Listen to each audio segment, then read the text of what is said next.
శ్రీకాకుళం మెట్టపాక మండలండి. దేవిపట్నం మండలంలో కొన్ని విలేజెస్ కూడా ఈ ముంపుకు గురవుతా ఉన్నాయండి. మెయిన్ ఇష్యూ ఏంటంటే అక్కడ సబరి గోదావరి సమన్వయం రెండు కలవడం వల్ల ఈ మండలాలకు ఎక్కువ ఎఫెక్ట్ ఉందండి. దీని ద్వారా ఏమైందంటే 130 పైగా హ్యాబిటేషన్స్ ఎఫెక్ట్ అయినాయండి.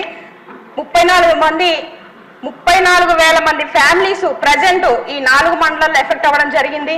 తద్వారా వీళ్ళు ఏమవుతుందంటే పర్మనెంట్ రీహాబిటేషన్ సెంటర్స్ లేకపోవడం వల్ల ఈ 4 మండలాల ప్రజలు కూడా కొండల్లోనూ గుట్టల్లోనూ రోడ్ల పక్కన కూడా టెంట్లు వేసుకొని ఉన్నటువంటి పరిస్థితులండి.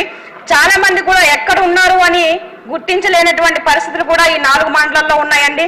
కాబట్టి నేను ఒకటే కోరుకుంటా ఉన్నాను, ప్రతి సంవత్సరం వరదలు వస్తాయి. ఇదే విధంగా ఈ ముంపు ఉన్నప్పుడల్లా వీళ్ళందరూ కూడా కొండలు గుట్టలు ఎక్కడం, లేకపోతే ఆ పునరావాస కేంద్రాలు ఎక్కడైతే ఇచ్చారో అక్కడికి వెళ్ళిపోవడం, ఇలాగా సరిపోక చాలా మంది ఎక్కడెక్కడో బస చేస్తున్నటువంటి